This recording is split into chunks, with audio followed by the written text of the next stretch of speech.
Welcome to Dreaming in Color, a space for social change leaders of color to reflect on how their unique life experiences, personal and professional, have prepared them to lead and drive the impact we all seek. This season, we're traveling to the continent to highlight African leaders and the continent's role as a key driver of global innovation and leadership. This is Dreaming in Color, Africa. Today I'm in Carthage, Tunisia, to talk with Farah Mami. Farah's an entrepreneur, impact investor, and philanthropist, known for trailblazing leadership and commitment to transformational change. Farah, bienvenue à Dreaming in Color.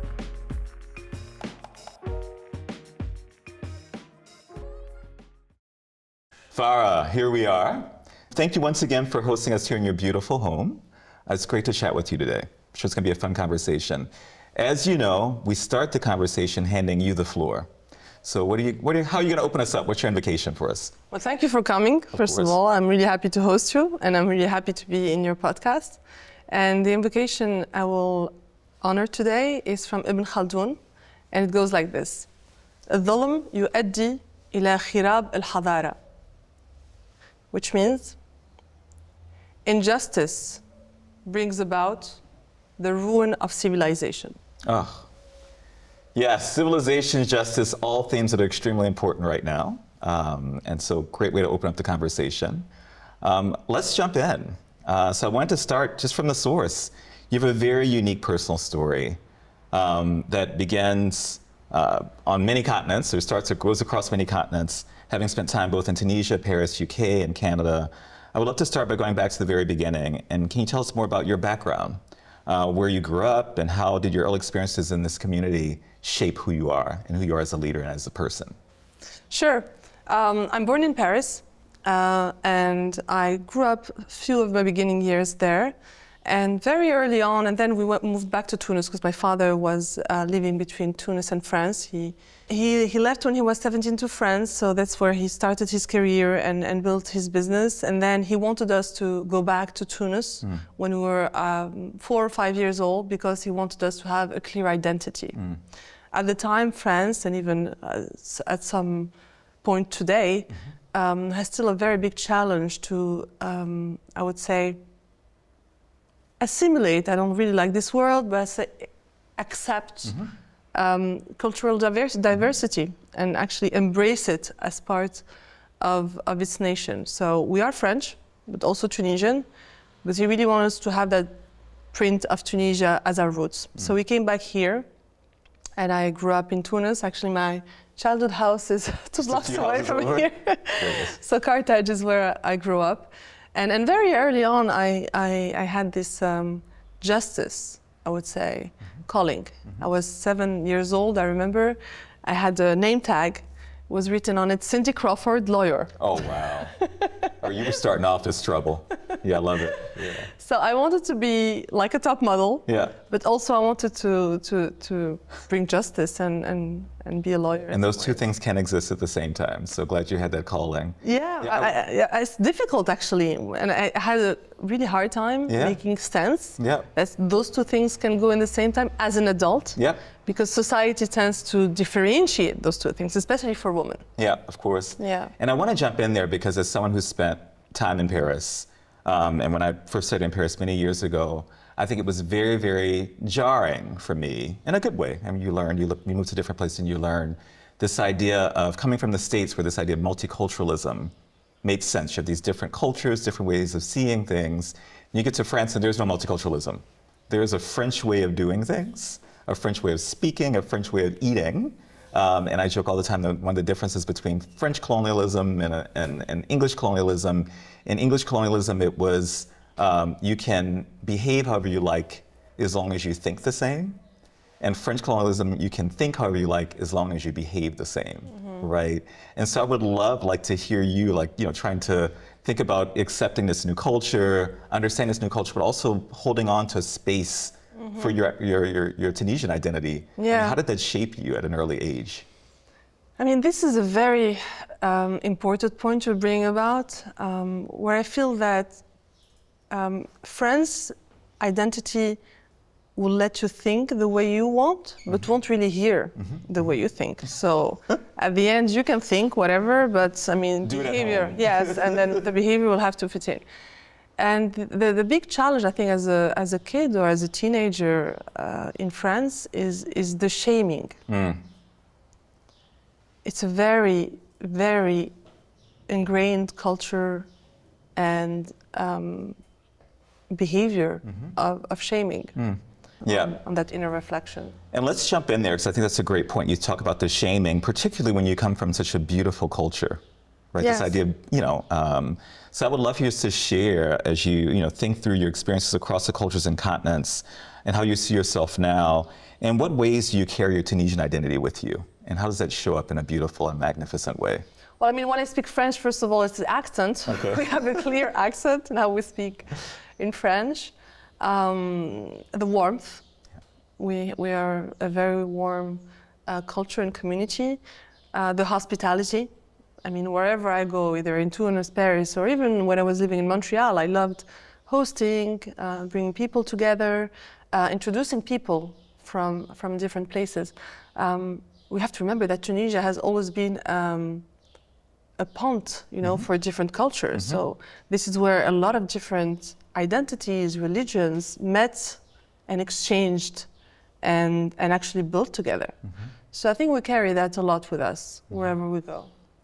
100%. And as someone who's been to Tunisia several times now, I'm always just reminded of the warmth. I always feel a sense of welcome here.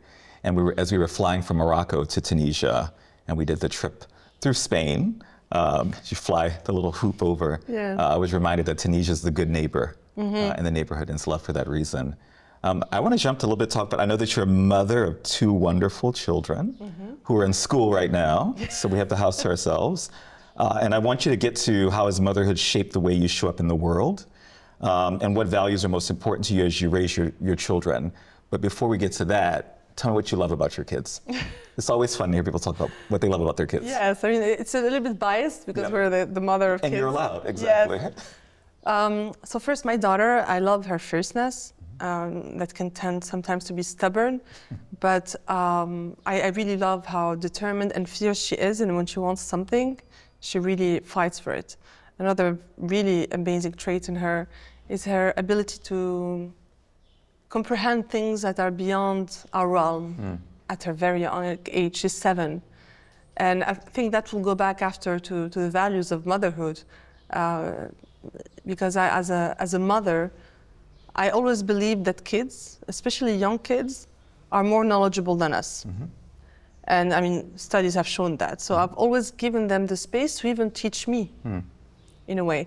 So now she owns this very much, and this is beautiful to see.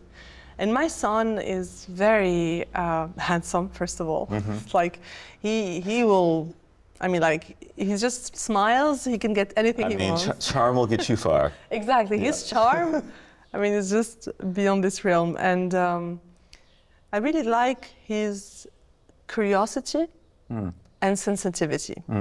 He's a very curious kid. He always wants to learn things, but also learn about how people feel. So he's very empathetic, and yeah, he wants to make sure that everyone feels at ease, and he feels when someone is hurt. So he has a very strong empathy and sensitivity, and this is beautiful to see in a young kid. Yeah, and so you have the fierceness of your daughter, the empathy of your son. 2 skills, I mean, 2 assets definitely worth respecting and valuing. How do you make that happen as a parent? How do you make sure they hold on to that? Gosh, this is the hardest job in the world, I think, to make sure that they hold on to that. Because sometimes, I mean, we try so hard to be good parents, especially today with technology, we have access to everything, so we have no excuse to not be good parents. Like, our parents maybe had excuse because they didn't have the knowledge, so we have the trauma. We'll talk about our parents later at another point, or cocktails maybe, because our parents, it was a struggle. Agreed. So I think we carry that with us as adults. And not only we carry our traumas, but we do carry also the fact that now we have no excuse not to be good parents, because we have access to technology, we have access to learning. So sometimes we overstretch ourselves as parents to be perfect. And this is where the line is difficult to hold on to, between your guilt as a parent, and making sure that you give the right values or transmit them the right values while giving space for yourself. Because today I think we are often unaware and unconscious in how too much we give to our children to also heal our own wound of not having had parents to be there for us. And this is very difficult to work on a daily basis. The guilt is a big part. We're navigating a lot. I don't have kids. Both my brother and my sister have kids, and seeing them navigate how to be good parents. And our parents were good for different generations, but question how much they were actually parenting, right, is the question. But I think our ability to make space for them to be the individuals that they are is really powerful and meaningful. With that, you've made some bold, courageous choices in life, not just professionally, but personally, in pursuit of alignment and authenticity. Yes. I would love to give you space to talk about that journey and what that's taught you about freedom, what it takes to live a life that feels truly your own, and happiness as well. Throw happiness in there as well. I think this is one of the most important turning points of my life, in the sense that even before my personal life choices, I always had that urge to show up to the world with my true self, with authenticity, vulnerability, and I expected the same from others. So it was very frustrating as a teenager, but especially as an adult, a young adult and an older adult, to see that you're actually an outlier in that way. It was very frustrating to feel that I didn't belong in some way, you know? And even though, I mean, in all other aspects of my life, I was belonging to the communities, but that showing up with your true self makes you always feel like you're really not belonging. So when I made very important personal choices in my life, it was really in line with that showing up to the world as my true self. And especially when it's soul's calling, and when you want to live a life where you're alive. I mean, for me, there is no other options. None. Yeah, totally. And so we talk, I mean, I share all the time. Growing up, my grandmother, my dad's mom, was very Catholic in her own right, would always say that God's greatest gift to man was that of free will. If he wanted us to be the same, he would have made us all the same. And our gift back to God is living our lives as beautifully as possible. Yes. And our gift to each other is making space for others to live beautifully as well. And so you live a very beautiful life. So just share a little bit more about kind of how that beauty came to fruition and what things do you cherish the most in the choices that you've made. I just want to jump back on a very important aspect that we tend to overlook. Freedom and freedom of choice and liberty is very costly in many other ways. So I do understand that people have resistances to it most of the time. Because when you go forward with your choices, taking into consideration the collateral damages that there could be, it could literally transform your lives.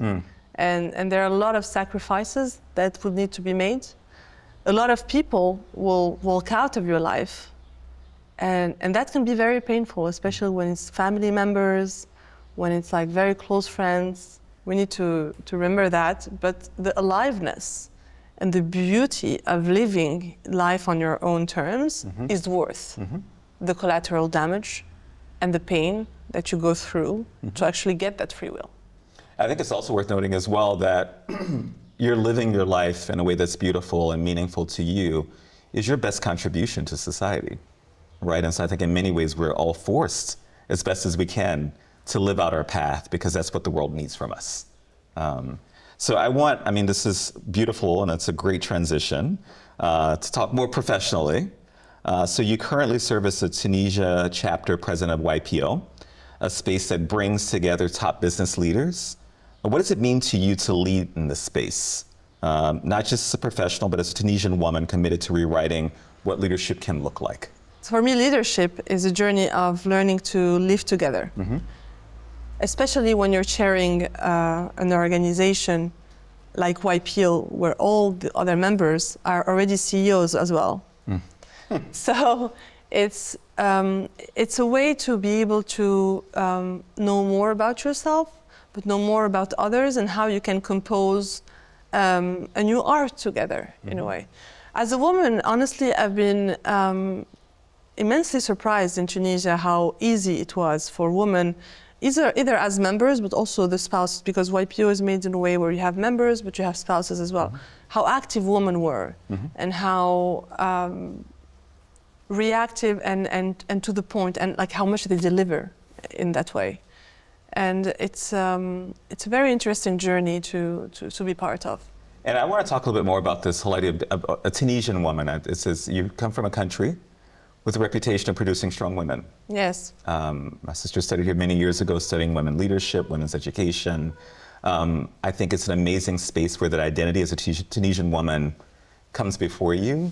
Talk a little bit more about what does it mean to be a woman in this space, how you use your experiences, your perspective to bring people together, but also, how you use your position as a woman in this space to champion other women leaders as well. So yes, as in YPO also I hold a position internationally, which is in the Women Business Network. So I'm the engagement officer of that network. And it's been a very important role for me to empower other women to really put their footprint wherever they are and to build communities around women, to bring women forward with their ideas. Because we tend to have a little bit, I would be nice to say, of an imposter syndrome as women. So we always think that we don't deliver enough, we don't give enough. And I'm always amazed when I have the calls or the meetings with women to see how amazing ideas they bring forward, how amazing plan, and they're ready to make it happen in like 2 minutes. And I can see that also in the YPO as an organization. You can see that 90% of the management of YPO is actually women. Yeah. So you see how the organization is run, how it's working so well internationally. It's woman-led. Yeah. I'm not going to say that men are not leading. Yes. Men struggle with leadership. Yeah.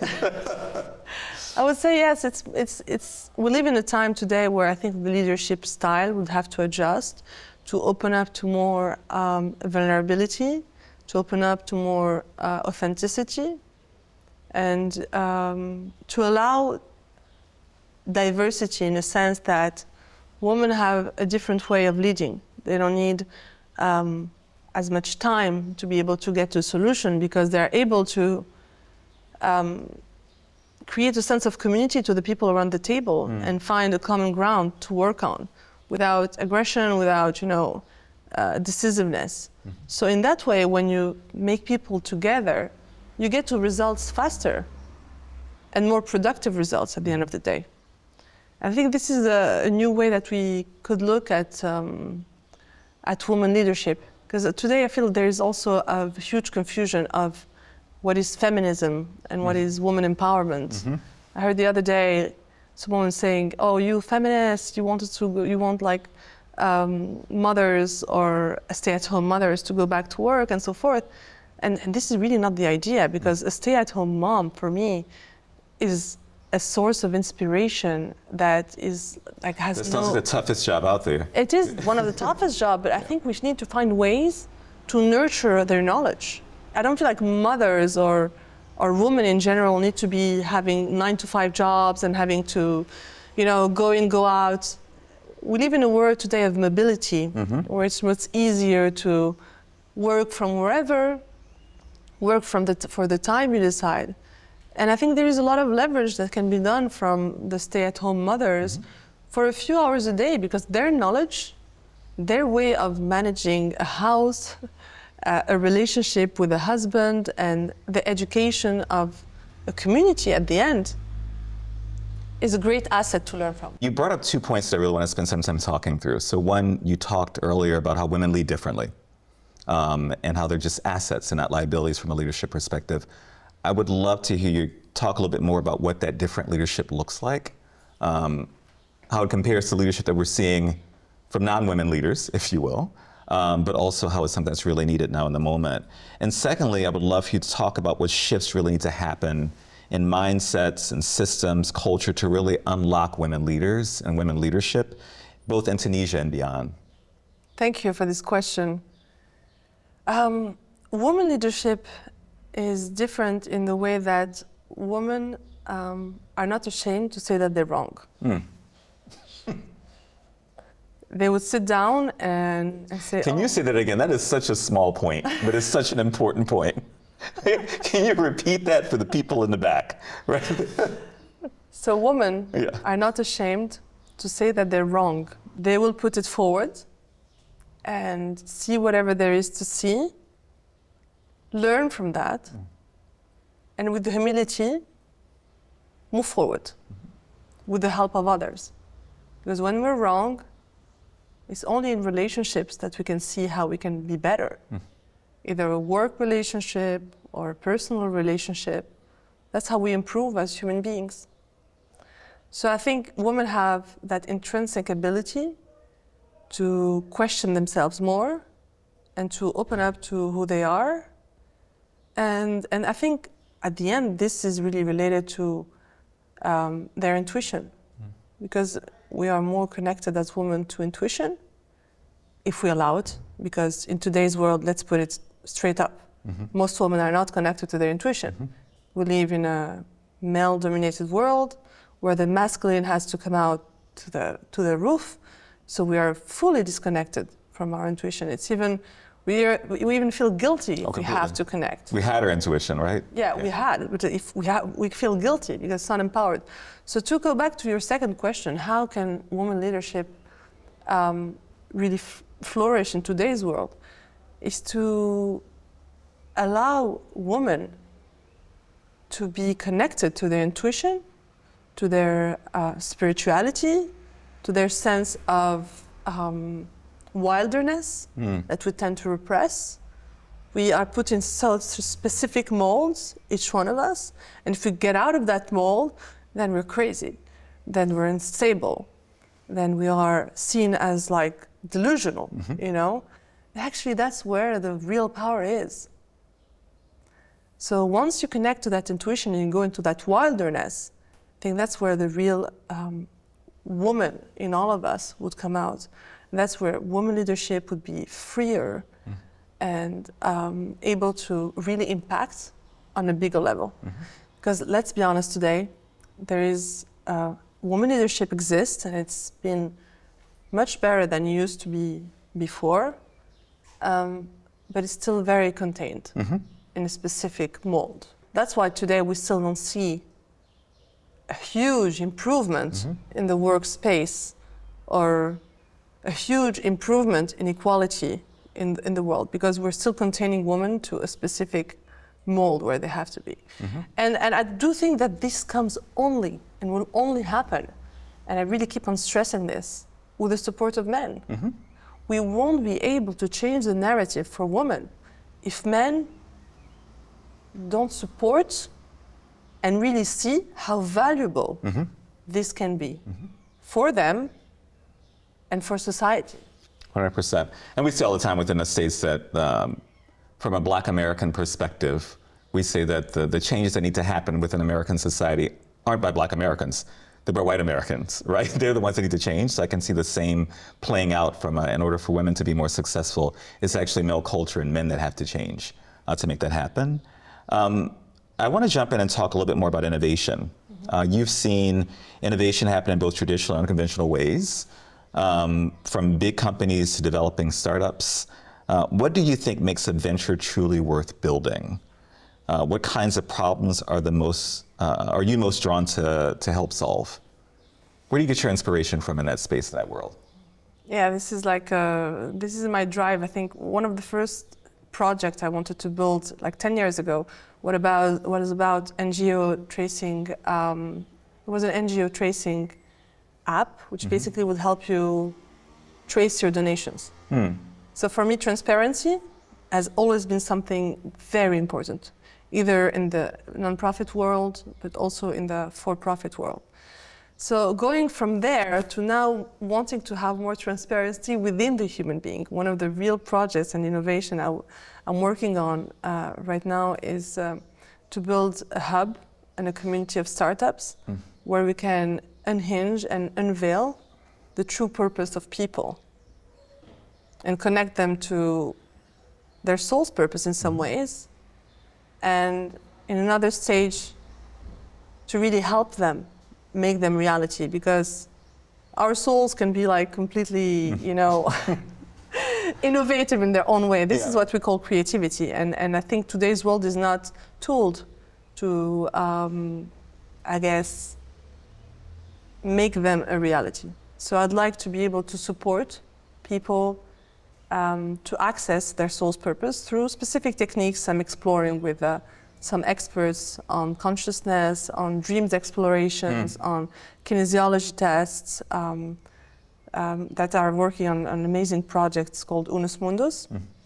And with them, I would like to really work on that, because for me, this is what makes me wake up every morning, to be able to help. Specifically, you were talking about something earlier about Black American. The main focus of the hub will be for minorities, women, artists, and high potential individuals. Oof. Why? Because I feel like those parts of the world, I would say, or of the community, don't have the space to fully exist in their uniqueness. If you become an entrepreneur today, you have to be like working 14 hours a day and like deliver. And of course, there is a lot of work in being an entrepreneur, but do we really have to live on those own terms, you know? Is there another way? So that's what I'm questioning. Is there another way where you can only live your dream, but also live a happy life? I think it gets at the groups that you mentioned are groups that have often been neglected and overlooked and have the most to offer as the conversation in many ways. There's a genius that comes with being from an underserved or a neglected community. And so how do you let that genius shine? But I do want to just jump in and have you talk a little bit about what is it like to be pursuing such a person and a people-driven approach in a time when the world's looking for artificial things. Right? It was like, I joke all the time at work. It's like, I thought we decided that artificial was bad. Like, we're not eating artificial foods. We don't want to use artificial clothing, right? But artificial intelligence, we're fine with artificial intelligence. So how do you center the human being and people in their thinking in a time where it feels like people are departing from that way of thinking and living? I mean, like everything in life, I think it's about balance. We talked earlier about women leadership and how women lead differently. A big aspect in any technology you use is not only the balance, but also the stability. And the stability that you would have you as a human being, so your mental stability, and the stability of the tool. So the tool doesn't actually overtake you. So we live in a world of AI. AI is here to stay. We cannot go against it. But we really, as human beings, have that ability to feel and intuitively create that AI doesn't have. And this is where we can find a synergy. The depth of knowledge and condensed, structured problem reasoning and solving abilities of AI is an asset for human beings. Because what I would like to put forward is not that ability, it's something further that AI cannot put forward. So the mix of the both, while still the human being on the lead of the project, this is how I think we can go forward. Got it. And you've already started talking about this, but I would love to hear you share a little bit more. I want to feel your excitement. I want everyone else to feel your excitement as well. What excites you most about the entrepreneurship landscape right now, especially in North Africa? You talked about those various groups that you're targeting. Where are you seeing the most unexpected brilliance emerge? I mean, Tunisia for me is a gem in terms of potential. We have potential in art, which is incredible. I've seen artists do things that are, I mean, breathtaking. We have potential in engineering, in technical abilities, in writing also. So I do think Tunisia is full of resources to be able to go out to the world. Now is to be able to give them the means to go out to the world. And this is where I think more support is needed and more I say creative strategies can be put forward so that you can help them flourish. Because we have to say this clearly, we've been in a very challenging time in Tunisia since the Arab Spring. we are proud of where we are, I think, in some ways, but there is also a lot of discouragement. There is a lot of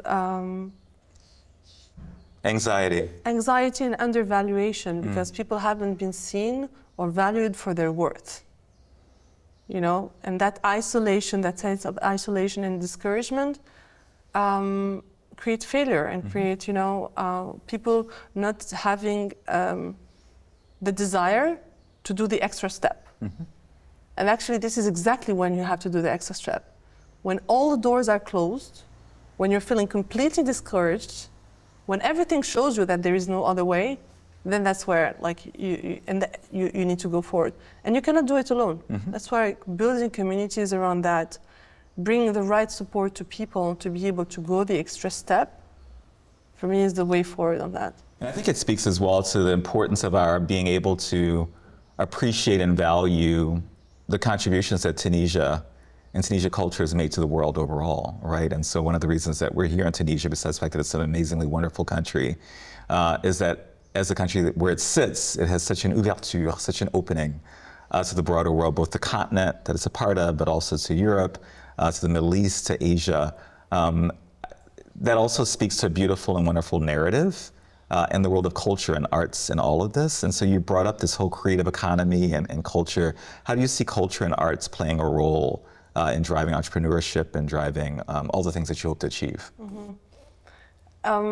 If you look back also again to the Arab Spring, it's been rooted in technology and in art.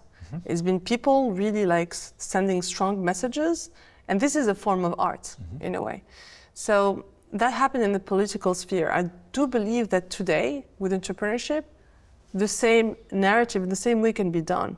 How we can revolutionize entrepreneurship in Tunisia with bold statements and art, and really bring that inspiration for people to go forward and be able to show that potential to the world. And I want to jump in and talk a little bit about, we mentioned earlier, you split your time between Tunis and Paris, holding space in two very different cultural landscapes. How has moving between those places influenced how you think about your identity, belonging, and the future you want to help shape here in Tunisia? How do you balance Paris and all of this? I mean, I've been also, I'm French, but I have to say I've always resisted putting this forward as French, because I didn't feel like I belonged, in some ways. And as a Tunisian also, I feel that there is a lot of the same feeling from a lot of my peers in France. And that inside of me brings a feeling of injustice that I want to help solve. France wasn't at all in my lens when I was looking at developing projects. Actually, I was looking more at North America and to the Middle East, where I had people who would understand further. We appreciate that, thank you. Further, the way of that way of thinking. But as I look closely, you also have to look where you have the biggest communities that will need that help. And I think in France, when I see Tunisians or friends from Tunisian origins or Moroccan or Algerian origins that are quite isolated, not understood, trying to assimilate them or put them in a way that is quite hypocritical, I would say, then I believe that there is a lot of work to do also in France from that aspect. So I'm looking now at investigating further how this can be done in France, as there is a real need for real change and real justice for people. And I think it's also interesting as well to think about how do you make those changes or investigate that with a Tunisian perspective, right? And so how do you use Tunisian values, Tunisian grounding as the answer for all these things, right? Yes. It completely changes. It's not just adding something to, it's completely unlearning the things that you've normalized as well. Yes, I think Tunisia has been like a leader in the Middle East. We were also a leader for women empowerment, for women vote, for women doctors, for all the things. I mean, all of this, we've been pioneers in a lot of different fields. Recently, we've been pioneers also with the first unicorn of Africa in AI. So, I mean, we've been pioneers in a lot of different fields. So how we can use that to bring about change for Tunisians and alike in other spaces. I think this is our edge because of our history, because of our heritage, of being at the crossroad and being able to infuse in ourselves the best of each heritage and carry that forward in our journey. So the empowerment, the justice, the skills, also the technical skills, I think this is what I would like to infuse from Tunisian culture as I go forward in this project. It's all a beautiful asset. So just a few more questions to close this out. When you think about the next generation of women, your children, your daughter, young founders, future leaders, what do you hope they take away from your journey? This is a tough question. I know, it makes you feel old as well, right? But yeah, I know. No, I mean, I think that the journey is to not be afraid to show up as your true self, that we create our own hell, in a way. So to learn to remove that and let the fear outside of us to move forward. That all of that, I mean, is just perceptions. At the end, also getting inspired in a way by men and their abilities to be so confident with sometimes very little. I think we have a lot to learn from that as women. So remove the imposter syndrome and try to work with the hell, because it's not easy. It's not easy at all to move forward as a woman, especially single woman or single mothers, or like to actually be free in your life as a woman is really difficult. And that your footprint, whatever you're going to do, is going to inspire another woman. It's going to inspire another son also, or another man to raise his daughter differently, to treat his sister differently. So our journeys, as individual they are, have a collective impact. 100%.